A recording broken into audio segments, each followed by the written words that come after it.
Hey guys, it's Tiny Tom Logan back with another video for you, and today we're going to be taking a look at one of the Gigabyte Haswell boards, and that's the, I'll give you the full product number, but we're all going to know it as the UD4, but they always get funny when I don't say the Z87X UD4H, because we're all going to be calling it that, aren't we? Yeah, blatantly. So, the Z87 UD4 then. Now, I'll give you a good up-close look at it in a minute, but we've already done a preview of this and a good up close, and it's the first of the Gigabyte boards that actually has a bit of red on it. It's predominantly a black board, but it does have some red detailing on it. Very, very different from like the ROG styling. It's kind of more closer to the MSI gaming kind of styling, really, where they've kept most things black and then red. And I would actually go as far, even from this point, and I said this when I did the preview, that this is my favourite looking Gigabyte board in the range at the moment. It's also one of the reasons why I left it slightly longer to review it, because when I look at it, the red just works for me. But anyway, we're going to end up talking about a conclusion in a minute, but I'll say right at the very beginning, I've just looked at the price on this, and the price has fallen quite a bit as well, so it's kind of gone into its favour that I have left the review a little bit later. Now available in the UK for under £150, which I was a bit gobsmacked by that price, because as you'll see later on, it does make it quite good value. So what we'll do is I'll give you an up close look around the board as it is in the system. We've got it on test in a case here today rather than on the test bench, because we're in the process of changing test benches and stuff, so it was just quicker for me to get it in here. It also goes with the black and red that we've got going on in this rig at the moment anyway. So I'll give you a good look around the rig, talk to you about some of the BIOS stuff, a little bit of a chit chat about some benchmarks and overclocking. But if you want to have a look at all the benchmarks to compare it with the other boards that we've done already, click the link and go and take a look on the OC3D website, because the video is just kind of a small part of the main review. It would be boring if I gave you all the settings and everything, and graphs don't really work very well on YouTube because you can only have a couple of them, whereas on the main website we've got loads, fucking loads of all the different motherboards that we've done, so there's a lot more information for you over there, and it's one click. And let's face it, if you're thinking about buying this board, you're going to want to know how it compares with some of the competition, rather than just one chosen other Gigabyte board or one chosen like Asus product or something. So yeah, go there for the full breakdown, and then we'll go into a nice meaty conclusion at the end. But I need to grab me trusty remote, because it's time for me to shut up and bring you in for a closer look. Okay, choking them peeps, just a quick look at the system or the board. This would be really kind of a bit of a dream setup, really, because it is in a 900D, which is massive and silly overkill, but the board does look good in here with all these red bits. The power supply is ridiculous overkill, but it's because it's our test system. We've got Corsair AX1200i in here with the red individually braided cables, which is where you can see the colour flash. H100i, we've got Corsair, we've got an AF140 in the back, but then the fans on the H100i are the SP120. I think they're the performance ones, but they've got fan speed reducers on, because obviously this is my bench rig, it's not like a rig we would normally use. But if I zoom you in a little bit closer to have a look at those heat sinks, they do really, really look the part. I've always liked the look of this board with the light, and it does look pretty good as well. It's quite impressed that it's not going so orange, really. Can't really get a good look because of the graphics card, which is a 7970, but we've been using this in all of our reviews for a long time. We've just not upgraded it because it ruins our benchmark graphs. We may get around to it eventually. We'll have to see what AMD has to give us later on. But anyway, so that's the test rig that we're going to be using today. It's the same rig that we've used in all of our Haswell reviews.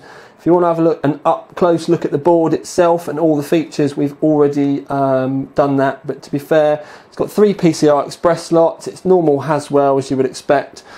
There is a power switch on it up in the top right hand corner, and a reset switch on board. There's a lot more power phases than some of the other ones, which has got those 2 heat sinks there. There is onboard USB 3. The audio on it's alright, but there's nothing special. It's not none of this separate PCB stuff or anything like that. So it's a no frills Haswell board, as in they've not added loads of extra stuff on or everything like that, but we've got more power on there. The heat sinks look sexy as as you could want, and let's face it, with those two massive heat sinks at the top and that little splash of colour, it doesn't look like a 150 quid board. It's wicked. Other thing which may help if you do start overclocking or you run into problems is the post readout there. Sometimes that can be the difference between you knowing what you've broken or not set up properly, and literally having no clue whatsoever and having to make loads of settings, or sorry, make loads of changes and stuff like that. So yeah, it's not really a lot more I can say about that. So what we're going to do now is we're going to go in and take a look at the BIOS. Okay then peeps, so just a quick look at the BIOS. We have got this in stock mode, because obviously I don't want to give you too much details about my overclock settings, but to be fair, I'll give you most of them later on. But you just need to remember, CPUs are very different at the moment. Even in the same batch, they can have like 3 or 400 megahertz difference between some CPUs. Anyway, we've got the kind of like the 3D click BIOS, or whatever you want to call it. It's the more graphical version. One thing I will say is I'm running a GD65 Corsair mouse, and I can use the mouse features really easily without any problems. If you go onto the home menu, it does give you some basic stuff for like setting up the CPU, but if you click on performance, then you've got a lot more in-depth settings that you can go in and change, and you can do it all with the mouse really easily. Yeah, if you don't like that, all you have to do is press F2, and then suddenly you're back to the good old Gigabyte version that we all know and love, or possibly hate. But this is where I do my overclocking. I'm one of those kind of old men that doesn't like change, and I just kind of end up doing everything from here. The one thing that you will find if you're doing your overclocking, the one thing that you will find most helpful is the fact that you can go in and save your profiles. And as you can see, I did a 4.6 basic profile, and then there's the 4.9 bench profile, and I just save those. So if it blue screens or anything else, or you have to reset the BIOS, you've got the saved profiles that you can go back to. It's really simple, takes no time whatsoever. But if things start to go wrong when you're really starting to push your overclocks and stuff, then that can literally save you so much time having to keep going back in and making all your changes and everything again. So I do that literally as it's a matter of habit for me. But for the only other thing that I'd really like to draw your attention to in the BIOS is when you go to the advanced power settings, when you go in there, there is no V-chord load line calibration. And as I will say later on in the video, I was really worried about that, and I mean like really worried about that. I was a little bit like, oh yeah, that's not good if it's not in there. But I have to kind of say that it may not be in there for you to set, but it must be because Gigabyte have just sorted it, and there is no V-droop, so you don't need to mess around with the load line, or it's just permanently on. And it's permanently on in a way that just works. There's nothing wrong with it. It's fucking brilliant. I love it. I wish they could fix other stuff like that. And considering that this was always a problem with Gigabyte boards in the past, I've always been moaning about the LLC or the load line calibration, whatever you want to call it. But now it just seems to bloody work, and thank you Lord for it. The only thing that I think this board's really missing is a click to BIOS button, because once you've used that, it makes you not want to keep smash and delete all the time. But anyway, what I'm going to do is I'm going to load up my 4.6 gigahertz profile, which is at 1.26 volts, but it doesn't need that to be stable. But the point that I'm going to show you in a minute is I'm going to load that up, but then the load line calibration, you'll see it just doesn't move. So yeah, anyway, I'm going to do that, and I will be back shortly. Okay then peeps, so just a quick one, just to show you about the load line calibration. We've got OCCT here. Basically, I'm going to click AVX compatible LIM pack, and as you watch these come up, you'll get the memory go to 90% and the CPU go to 100%. as the CPU gets to 100%, that's generally when we get a jump down in the volts if we're going to get it. And if you have a look over here, you can see it says 1.258, it's 1.26 in the BIOS, but this, it just won't move. And basically the fact that it doesn't move means the LLC or the load line calibration or evening out the voltage is running exactly as we'd want it to. Down here, if you have a look, we've got CPU vCore 1.26, where we've got the actual value at this present moment in time, minimum and then maximum. We may see the maximum go up to 1.27, but I would be more inclined to trust CPU-Z than OCCT. Even though OCCT does kind of run on the same kind of hardware monitor stroke CPU-Z backend that this does, I would still be inclined to trust this one. By clicking AVX compatible Limpack, that literally is like, it stresses the absolute bollocks out of your PC. That can make up to 15 degrees difference in low temperatures, and I can untick that and the system can be stable. I tick it and the same system, without rebooting or anything like that, will just start blue screening. It puts an immense amount of stress on your rig.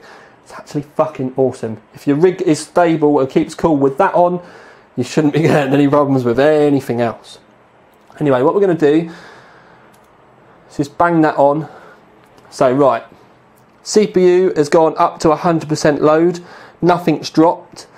All of our voltages here have stayed the same. You can see that the memory is starting to creep up. Our temperatures on some of the cores are now up to about 70 degrees. But you'll see when this memory gets up to about 90, we will get another massive leap up in temperatures.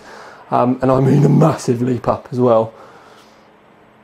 See, we're up into the 90s instantly there. And the reason why that's done that is because it's hit 85 degrees, which I did want it to. I've not forgotten. But what I'm going to do is I'm going to go in here and turn all the thermal restrictions off. Now, when we run this, as long as it stays below 100 degrees, it won't throttle and it will be fine. But I did want you to see the difference in that. Do you know what I mean? You can get, you know, massive spikes. So we're back up to about the 70 mark here. This will creep upwards, but as it gets to 90, this will have a massive step in it, and you'll see those temps just leap up.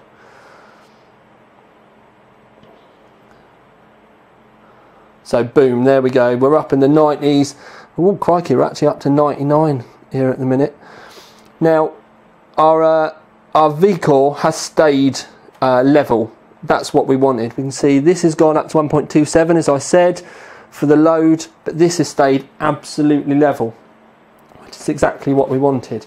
But I also wanted to show you on this, just quickly, because I don't want to run it at 100 degrees for very long. We turn that off.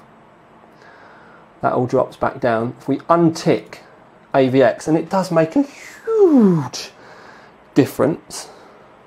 You can see we're right back down to 45 degrees here, and there's nothing wrong with the H100i or the fans or the mount or the setup or anything. This is just how hot these things get.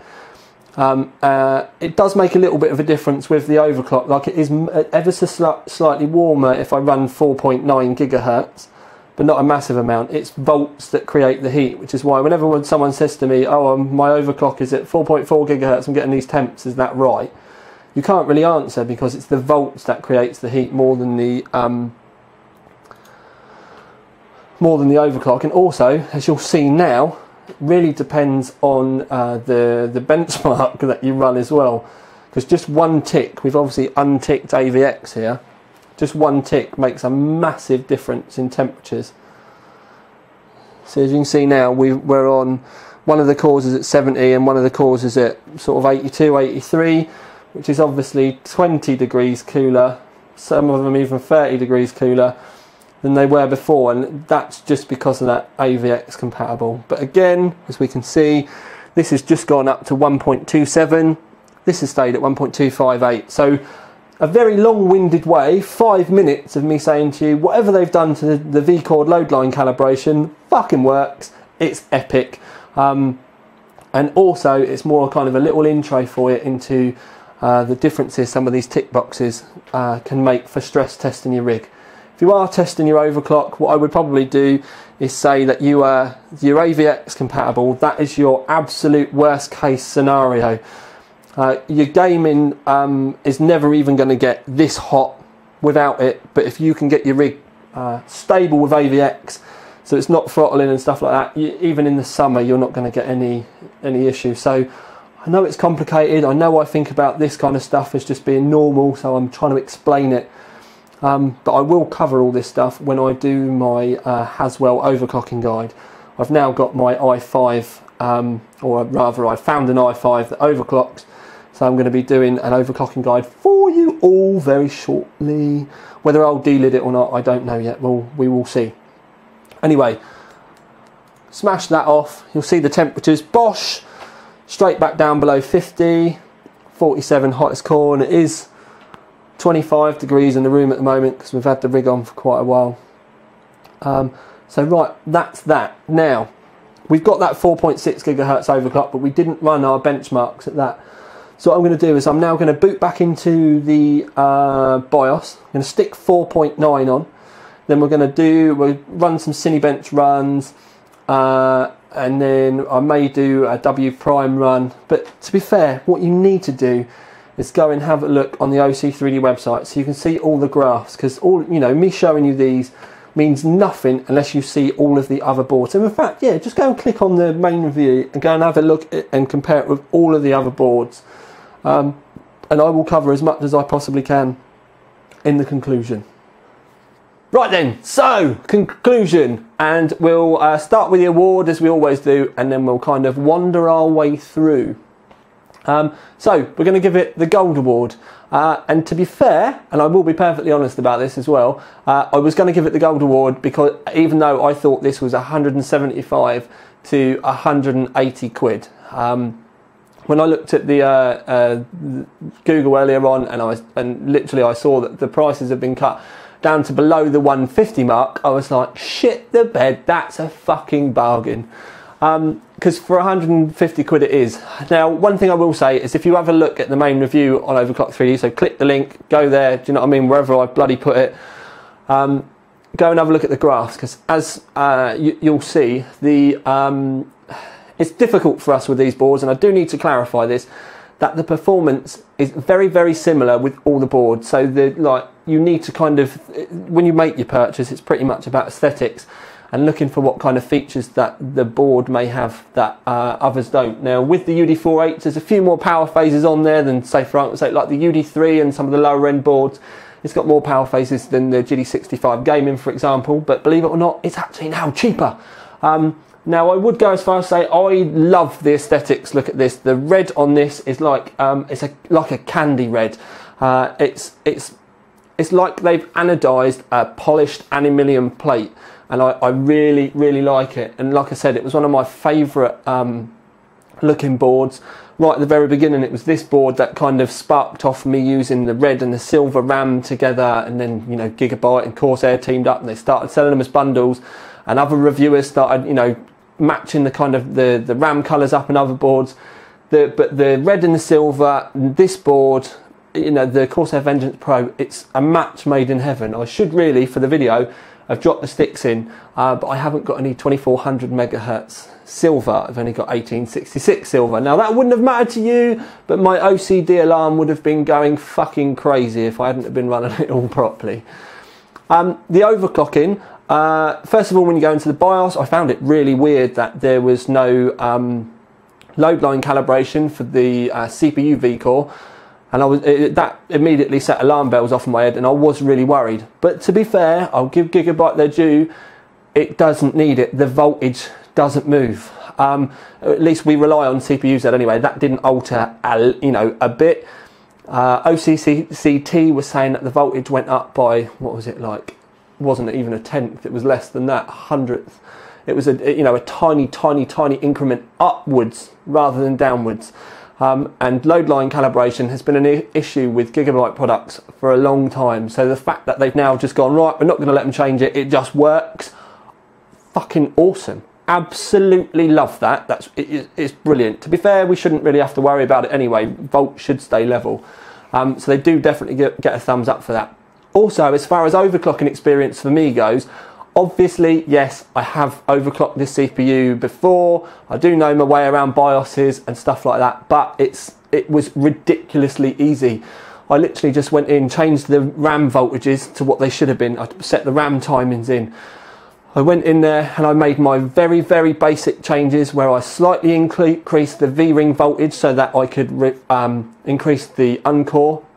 I know my CPU's got a limit of 4500 or 4.5 gigahertz, whatever you want to call it for the uncore. It won't go above that on any board. So I went in there and I set that up. I set my V-core to 1.26 and I changed my the voltage of my chipset. Now, one thing that you do need to remember, don't for the love of fucking God go in and think that your 4770K is going to do exactly the same clock as mine. It more than likely won't. I have got a very, very good CPU here, and I mean very, very good CPU. And by the reason why I say that is I've got 4 of these processors, and this is the best of all of them. This one will do 4.9 gigahertz at 1.26 volts and be 100% stable, even OCCT stable.